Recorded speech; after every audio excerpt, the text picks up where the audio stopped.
Ladies and gentlemen, this is Kyle Nash, a student of the game of the Duval Dive and a Fans First Sports Network.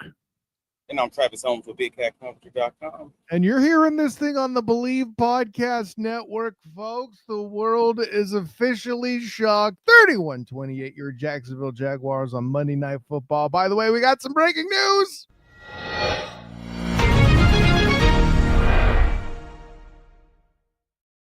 I mean, maybe it's not breaking news, but local Jaguars in great mood. Travis, listen, I know as a card-carrying member of the Duval Devout, your heart must have been all over the place, but I'm going to lead with something that's going to completely humble you.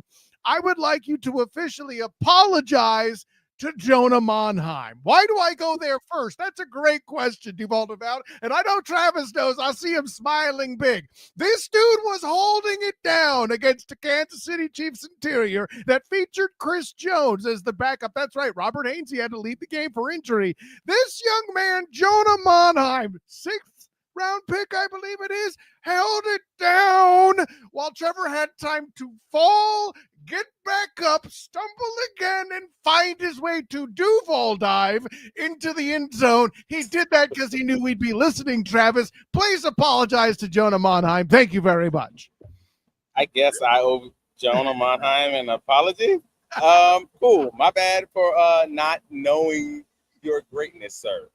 And also knowing how well you helped Trevor Lawrence hop up off the ground to fumble in the end zone. Yes, my bad. And actually, I had to find another way to deliver on that play because there are so many things, Travis. I feel like if we're talking about another team, even though Jaguar teams in the past had that, it was always the Jags motto. This team isn't in that position to do that in this football game last year for so many different reasons. I'm not even going to bring up Devin Lloyd yet and taking it 99 yards to the flipping hizzy. What do I even do with that? I'm not even the fan, and I'm just confused. Well, I mean, it was an encouraging game. And if you were someone who was like critical, you could be like, it was a frustrating game, and it was a critical game, and it was all the emotions. Like, and I can understand you even not being a part of the Duval Devout still being like, that was a ridiculous damn game. Like, because it really was. And we were texting back and forth during the game, and it was like, dude, what did I just watch? Yes. Like, when you see Trevor bumble, and you're like, oh no, and then he gets up, you're like, oh yeah, and you're like, wait a minute, that just happened? Oh wait, was that an interception in the end zone? Oh no, wait, was that a pass interference? Oh, was that this? Was that they actually call it this time? You know, yeah, like, was he in the end zone on the dive over the top? Was it a fumble? So many what ifs in this game that it was just so ridiculous. And at the worst you can take away from this game is that the Jacksonville Jaguars belong. And at best, you can absolutely say they're a lot more than just belonging, but they're driving the vehicle. And wherever you land in that conversation, you absolutely land at the Jacksonville Jaguars being 4-1. Yeah, those are the facts of the case. By the way, we mentioned how much these two squads look alike going into things both Wednesday and Friday here on the Duval Dive. These results, too, I think had a lot of similarities, minus one thing. They had a lot more tight end activity. Travis Michael Kelce made his impact, as we figured he might here in this game, though there was one play in particular everybody wants to point out where one Travis Hunter had him covered on a third down where they did not convert, so that's always an uplift. I don't know how good the coverage per se was, but he did enough to make the throw more difficult. What more do you need of a guy who's 188 pounds versus Travis Michael Kelce? But both sides, quarterbacks leading the rushing attack. Both sides were lighting on the defense to make plays. Now, how legal those plays were at certain times and others we'll certainly get into throughout the course of this podcast. And then the big moments and big catches by guys to set things up, right? Whether or not it's Tyson Campbell getting beat again for their 30-something yarder, or Brian Thomas Jr. showing the world that his hands are in fact going to be just fine as he snags the 33-yarder that helps set up the game winner for Trevor Lawrence. Trevor Lawrence making mistakes, Patrick Mahomes II giving up a 99-yard tutty to the hizzy by Devin Lloyd. Is that number 14 on the season for the Jags? Goodness gracious, great balls of fire. But I think the thing that made the Jaguars look the least Jaguars-like, we've cited it time and again, Travis, you probably already know where I'm going.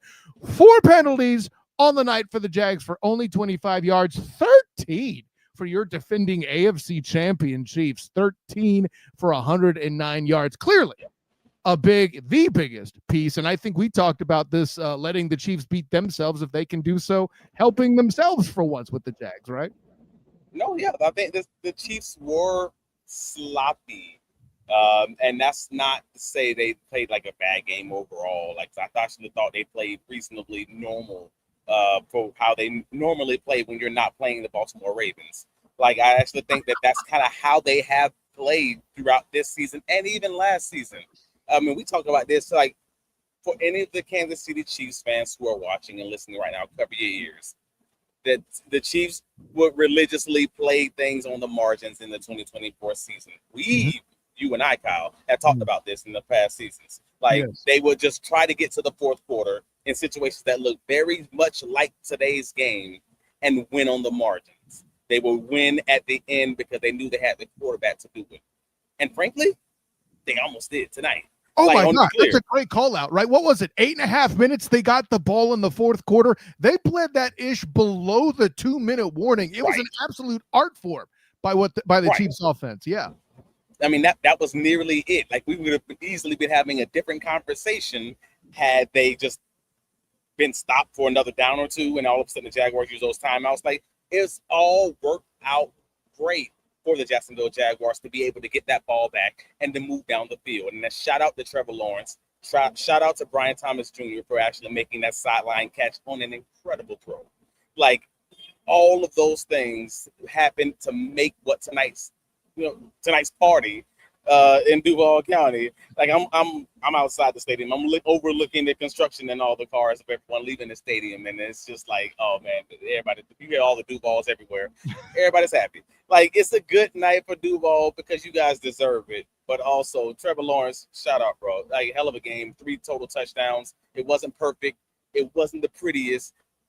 It don't matter. It's gritty and it's a win, and that's all we've been talking about this whole time. Is be the 2024 Kansas City Chiefs. Have a terrible game and win, or have a great game and win. Just be Big Ben Roethlisberger. Find a way to win it, and no one cares about what happens after the fact. Let the media argue over everything. Yeah, no, facts of the case. Let me go ahead and let some of the Duval divers in the room here in the comments. 4-1 with the ugliest game winner in NFL history and felt great. Beating the Chiefs on Monday Night Football had the feel of a playoff win. I don't know that it's a playoff win per se. I can get where it has the feel of it because suddenly what I was once dubbed as calling the crackheadiest take of the offseason is looking more and more real by the week. So I see exactly where Preston Timms is coming from on that one. Carlos Reyes in the comments, second ugliest. The Titans this weekend had the most ugly win of all time. A fair point, Carlos. But let's get to your game point. Game, though, this wasn't the ugliest. I want to be clear. Yeah. I don't believe that this was an ugly game. I think this is a wacky game. Like, I know that's a difference in word choice, and I'm sorry, but like, this game wasn't like straight ugly, like teams making a boatload of mistakes, but it was also some just weird stuff, like the referees, for instance. Oh my God! Like, I'm not saying that they were bad. I am. No. Well, hear me out. I'm a consistent guy. So if you referee shows me who they are on drive 1 of the game, and they're not calling holds or they're not calling pass interferences or whatever else, cool. Now I know that's what this group is going to do, and I'm going to play like that. I'm okay with that. And I said it to the Kansas City media when we were in the box. I'm like, dude, at least I respect this. They were consistent pretty much throughout the whole game, even when I wanted them to call pass interference. I was just like, oh no, they're consistent on it. All right, whatever, dope. They only called it when it was ridiculously obvious, like, well, you got to call this. All right, cool. I'm okay with that. Let them boys play, and that's what they did. So from that vantage point, I'll say I'm fine with the refs. It was a weird game to see ref in such a bad way, but they were consistently bad.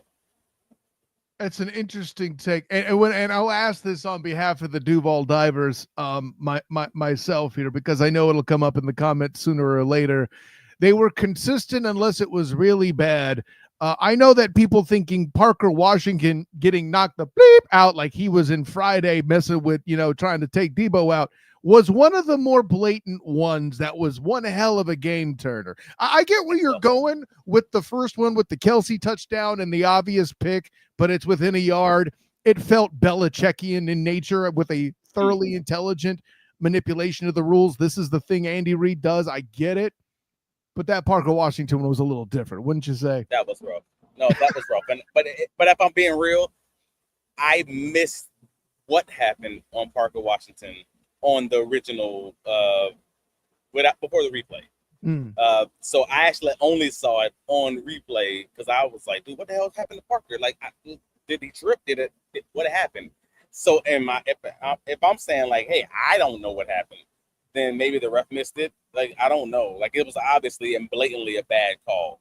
But fortunately, it's not something that can be reviewed. So I'm just like, I don't know. But again, they were consistently not calling pass interference, so they let them play. And the best team won while grabbing the other team. Isn't that it, though? Like, at some point, even as the non-con carrying member, I'm cheering against the officials. Like, I'll be that guy. I'll say it like I mean it here. Let me go through a few more of these comments here too, because we got some exciting. Yeah. Jeff Singer comes in. We just tied last year's win total in 5 games. That is an off the top rope one there, Jeff, for sure. I mean, they're beating the turnovers from last season. They're beating the win total from last season. They're 3-0 at home for EverBank Stadium, and as much as we've made this a joke of I guess a new theme about make EverBank great again. I mean, damn, they making EverBank great again.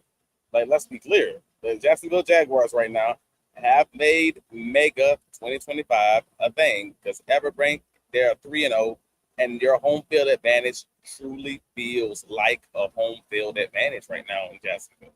How quiet it got for Trevor Lawrence to take command of the offense later in the game after the mistakes. This isn't a win. I'm going to go ahead and be bold enough to say if they have a start like this at Arrowhead, this team doesn't come back like this. All right. With the noise that would have been in place, with the further impact that fan base, that venue, that all that has, where I'm watching the game on TV and feeling like I'm hearing whispers of Trevor talking through the TV. Not literally, obviously, but like the dropped pin that was that scenario, the command that Trevor was able to have without me having to hear a low frequency, rah, rah, rah, some sort of a bark that you hear sometimes. It was a big factor in the game. And hey, listen, credit to you, to the Duval Devout that filled EverBank to use the appropriate decor. Or the decorum, I should say, not decor, for the contest. I mean, but the fact of the matter is that's we haven't even gotten on that part. They were down 14-0 right against the team that was in the Super Bowl last year. Right. Against a team that we all acknowledge had a great passing defense. Like all of us football geniuses thought that if the Jaguars won this game, it was going to be because of how well they ran the ball. And how well Travis Etienne did, and Bayshaw too, and then that Jaguars offensive line. And the offensive line did their job. Don't get me wrong, but not in the way that we would have thought. The Jaguars' leading rusher was Trevor Lawrence with 54 yards rushing. He was obviously the lead passer, but that's crazy when you're down 14-0 at home and you've come back again. And that's what made it feel like a playoff atmosphere, if anything, because it had all those vibes of that Kansas City, of the Chargers game. I mean, you have to dive over the top. It didn't work this time, but it was the same try. You got all the first half, you were looking all down, and then you have the second half come back at the end, and it's the same vibes. Like, I understand why both say that. Yeah, I know. I get that entirely too. That there was some ugly there, and it's interesting. This reminds me of another Kansas City Chiefs game a number of years ago. This is the first round of the playoffs. It involved one Andrew Luck, another first overall player, right, in the AFC South, no less, who was down big. He threw a lot more interceptions. He had a lot more turnovers, but came back to win after putting his Colts in such a deep hole.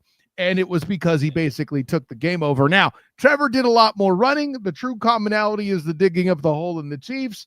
But yeah, But it's so funny because that's so many people have been talking about the fact that Trevor's got to run more. Trevor's got to run more. He needs to use his legs more because that's what Baker Mayfield did, or that's just what Pat Mahomes does, or whatever. Voila. Here is your game. This dude ran 10 times. And he probably could still be running if he felt like it, because he was, every time they blitzed him, he ran them the hell out of that defense. And I was fortunate to be able to sit next to like 3 of the guys from the Kansas City media, because we kept talking about it. And it was like, dude, he gets them every time they blitz. And it was very obvious that he was going to run them out of those overload blitzes. And I was just like, all right, cool. It was a very smart, very efficient, very, cerebral quarterbacking from that perspective. Like, he wasn't perfect, again, because Trevor's going to always have one play or delay of game or something like that. But it was very damn good. And let's give the Chiefs credit for being a pretty good defense themselves too, over and above. But I think even while running the football, he was intelligent. There was none of this stuff where he's, thinking about sliding or any of that. He mentioned in the preseason his strategy is going to be diving forward so he can take control of the impact. That's exactly what happened. He's healthy and he dove forward for the winning touchdown as well. I think that's the best we could say about that. And shout out to PJ Brown and his people. I even forgive you for bringing a Chiefs fan to the stadium today, sir. I saw him before the game, and he brought a Chiefs fan, one of his friends, to the stadium, and I was like, I understand though. You needed somebody to help you drive. Since he won his $100, maybe he can Venmo you some money as a fine to be paid to you, Travis Holmes. By the way, shouts to PJ Brown for getting some of that. I think he's up $600, something like that. And I'm not counting somebody else's pocket, but from what he's told us, it's something like that. That sounds right. I'm just doing the math from the stuff he's put in the comments. I'm not trying to be his accountant. I'm saying, anyways, but let me get into some of these comments here. Defense missed Walker, but still an amazing win. Yeah, I feel like that containment of the outside quarterback rush that I talked about was clearly a weakness. But, hey, this is also kind of a thing that Patrick Mahomes II is good at, also leading his squad in rushing, despite the very Pacheco's a bowling ball, it feels like sometimes, man. And to have that relatively under control and while staying, in it enough in coverage as well. I know you gave up 300 yards to Patrick Mahomes II, but it didn't feel like a game where the secondary was necessarily beat every play unless Tyson Campbell was involved. Damn. Shots fired. All right. And you're not wrong. I mean, honestly, that's the worst part about it is you're not wrong. He's got to get his head on the ball. You got to find a way to make play on the ball when it's third down. You can't give up 32 yards. Like, I'm sorry, not sorry. Like, that's just 101. But nevertheless, that was the real struggle early on. I truly had concerns about whether or not the Jacksonville Jaguars secondary was going to be able to stop Pat Mahomes when he was in that groove. Because they couldn't blitz.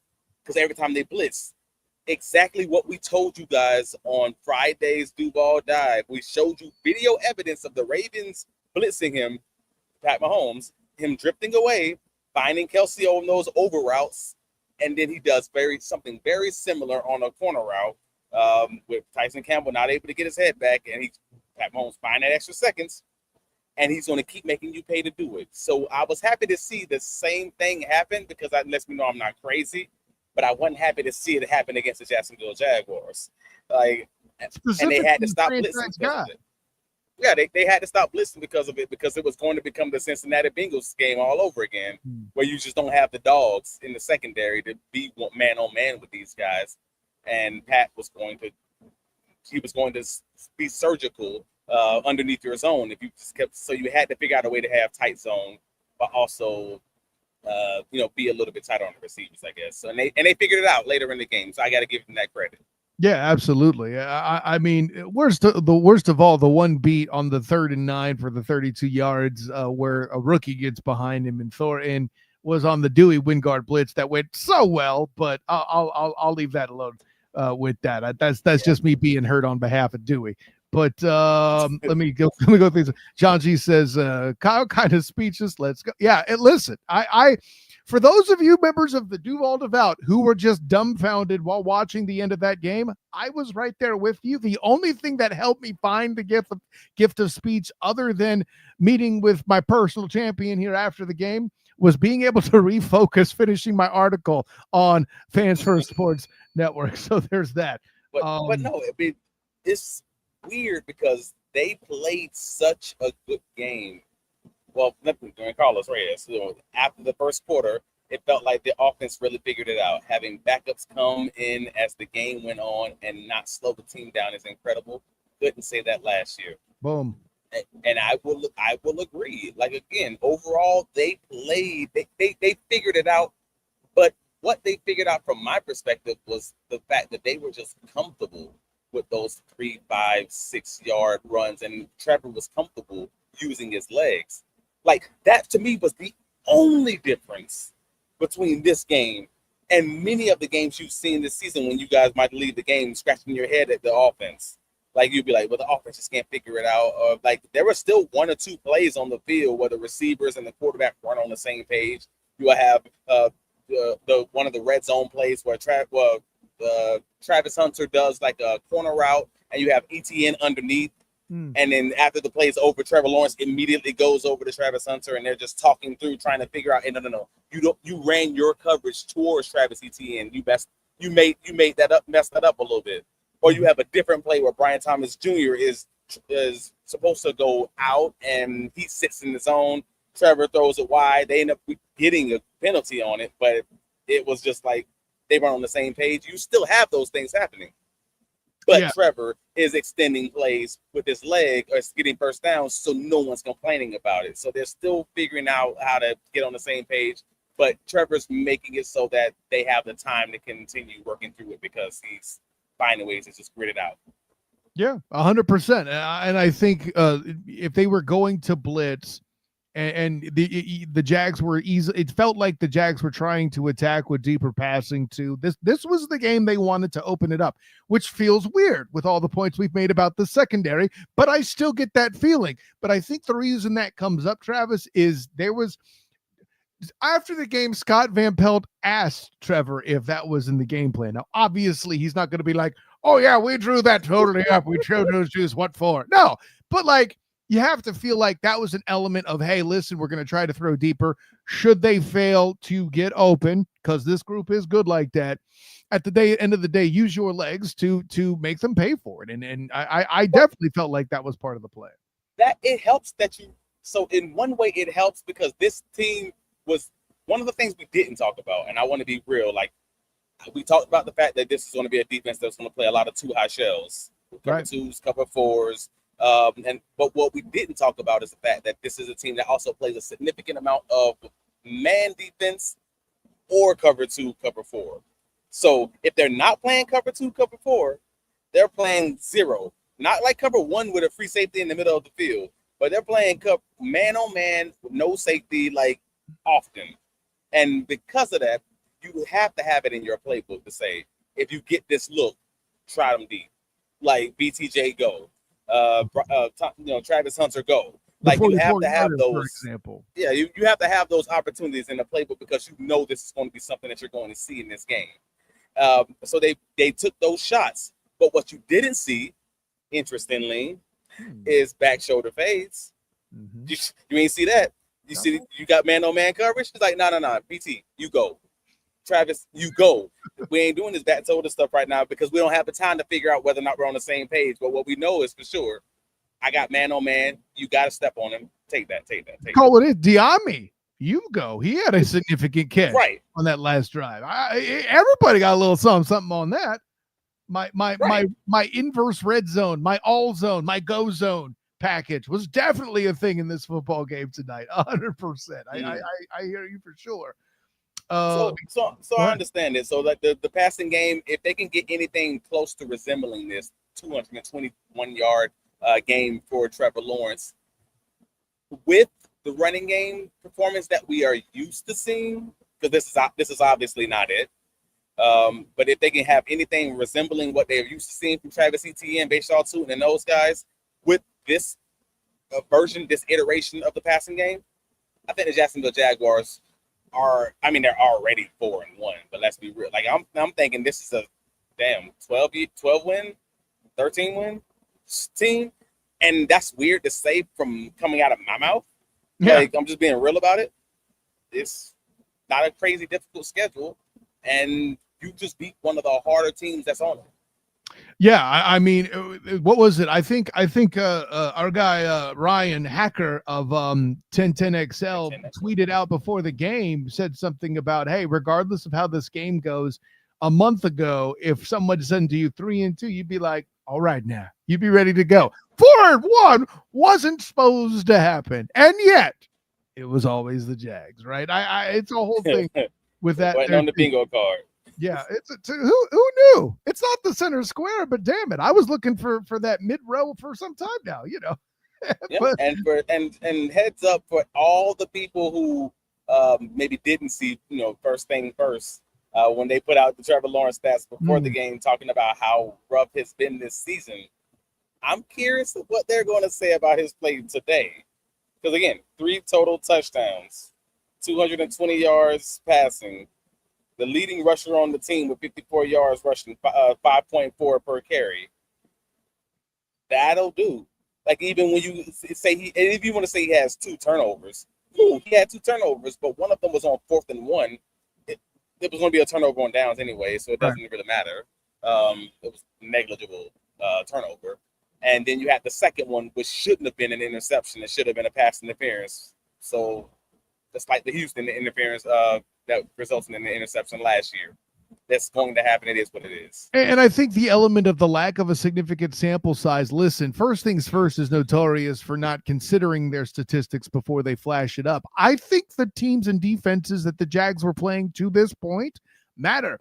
These were teams that were going to a challenge up front. These were teams that were going to try to attack Trevor, and the best way you beat them is to rev up Travis Etienne and company to put it on the ground. In other words, these were games where I didn't see the Jacksonville Jaguars trying to throw the ball, right? They were, except for the Bengal game, I think that's different.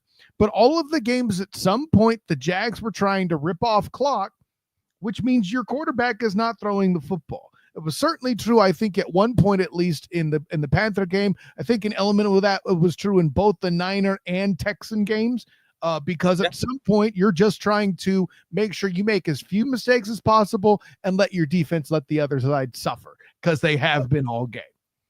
But it's still, I'm not going to BS you, bro. Like I'm never going to BS you. I'm going to try to give it to you straight as best I can. And this game, despite the fact that it was a win, still showed the rookie, some of the rookie decisions from the coaching staff. Like if you're talking about the last 50 some odd seconds of the half, when you have the timeout, you have an opportunity to maybe call that timeout with, let's say, 30 seconds left, kind of get your best play together and leave it on the field. Like give your guys an opportunity to maybe get this first down, get a long field goal, something along those times. Instead, we end up going to the half without getting any points there. Like you got the delay of game penalty when you're in the red zone. I believe you're at the 15-yard line at that point. You make it even harder. Like there are a few times that you're just like scratching your head, like, dude, you can't do this. And none of it matters because they won the game. Exactly. But also it does matter for the next week because you want to keep seeing these guys grow. And you've seen the games, the Cincinnati game, you've seen the Houston game where they have these same or similar issues when you're just like, we got to be situational masters. Those are your situations. Master it. Like, you got to get good at it. I think that's a great take. And matter of fact, I'm going to spin that into another take that we've loosely alluded to, but I don't think we're making enough noise about. And I'm going to call up Jason Scott's comment here. Different squad, 14-0 after a turnover on the one used to be a death sentence for the Jags. And just it's that and more, right? It's the bad calls. It's the defensive mistakes in situations where you could have had them off the field in third down. It's I don't know if Doug Peterson got people to hack into Trevor's helmet and tell him it was okay to dive over the line again, but that looks like some ish that was happening back in the Peterson era where he just kind of took it over on the goal line. And I don't know if that's how things go or not, but what I can tell you is this: there was so much that this group overcame, enough, shall we say, roughness around the edges of this victory that the coaching staff can still credibly not let this group start reading the headlines, because two things are going to happen. Hey, Trevor, you're great. What the hell was this first quarter, though? Keep working. Hey, defense, this was great. But Tyson, what was this with this rookie doing this to you? Hey, Coach Liam, you're great. You're starting out awesome. You're the only Jaguar to won 4 of his first 5 games. The bleep was that halftime stuff going in the locker room. Everybody can do better. And even after a big win like this, to get these listens, they can continue to build, Travis. That's my favorite thing about it. With you 110%, like you spitting right now. Like, because everything that you're saying is absolutely probably what they're going to be saying in that locker room. They're going to be like, celebrate, celebrate, celebrate today. And on Tuesday when we watch this film, on Monday when we watch this film, and it's going to be like, all right, what the hell was that? What the hell was that? I'm happy we're talking about this after a victory, but also, what the hell was that? Like, and that's good. That's good that you could talk about that after beating this team that was in the Super Bowl last year. Mm-hmm. And you could talk about that being towards the top of the AFC South. You can talk about that, again, being 3-0 at EverBank Stadium. Good job, guys. Like, I mean, that was the fans. You deserve some of that, just FYI. But also, there's still so much more meat on that bone, because you're not aiming to be where you are today. You are aiming to be wherever the hell it is you're going to be at the end of this season. And you hope that's not where you are right now. You hope that's going to be a Super Bowl caliber, playoff caliber, the team that could have blown this team out, if that makes sense. Like, because they had their opportunities. Yeah, no, I got to get some of these in here too, because man, we are getting flooded with comments, guys, and I love all of it. Let me get some more in here. By the way, PJ Brown corrects me; he's up 650, not 600. So my math was a little flawed. He's got a point. I want to run this past you. I think it's time to ask the question, even for you and I who were skeptical of this young man. 14 team turnovers in. Devin Lloyd, Defensive Player of the Year. I don't even think it's a conversation. I mean, it's always going to be a conversation between other people in the league, but he's absolutely in that bucket. He was already the Player of the Month. They were already putting him on the billboards. Patrick Mahomes versus Devin Lloyd. Not Patrick Mahomes versus Trevor Lawrence. Patrick Mahomes versus Devin Lloyd, Player of the Month versus Player of the Month. And one Player of the Month gets a pick 6 off the other one. Patrick Mahomes didn't get it. Yards. Right. Patrick Mahomes didn't get a touchdown on Devin Lloyd. I ain't see that. What I did see is Devin Lloyd get an interception the length of the field off of Pat Mahomes. I think I know who won this competition. Fascinating take. Though, being said, there was one play where Patrick Mahomes II did run outside because Devin Lloyd crashed inside from the edge. I'm not going to make too much of that, because there's also another play where Travis Michael Kelce was blanketed by Devin Lloyd on a third down.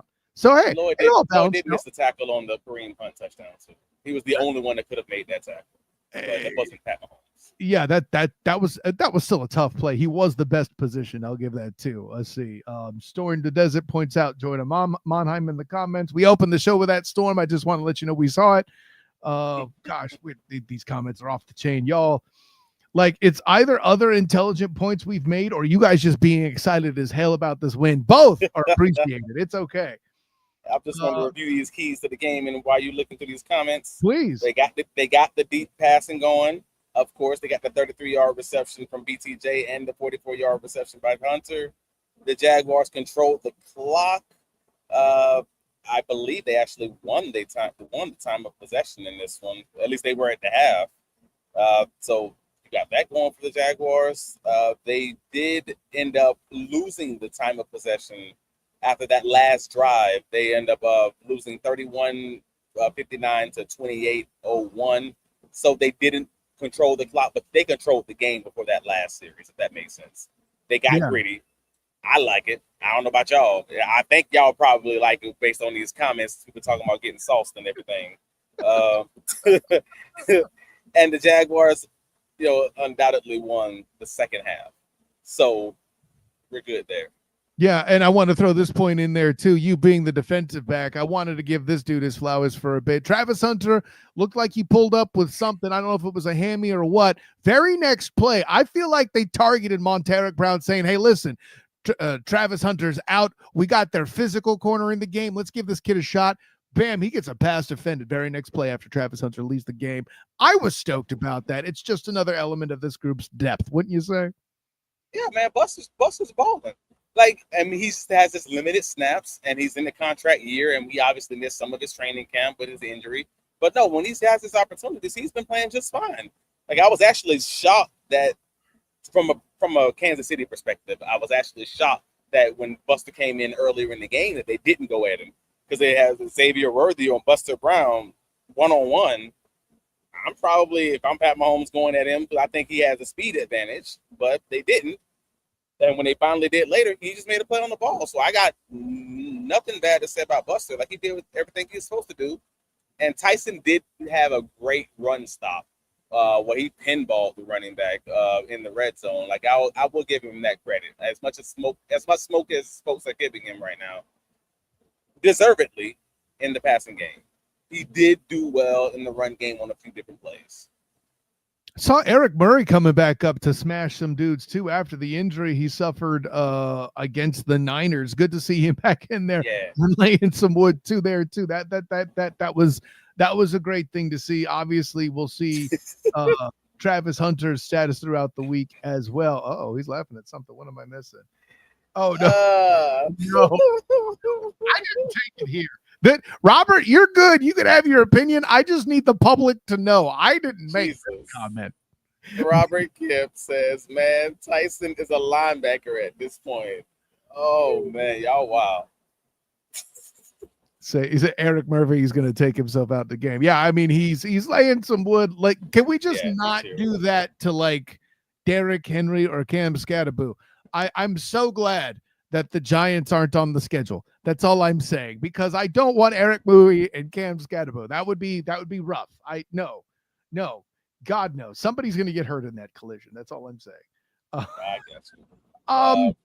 But no, now the Jaguars get these Seattle Seahawks with a very, very, very injured secondary. Which, if anybody didn't notice, I mean, their free safety didn't play in this past game. Their cornerback is getting an MRI this week after missing last week's game.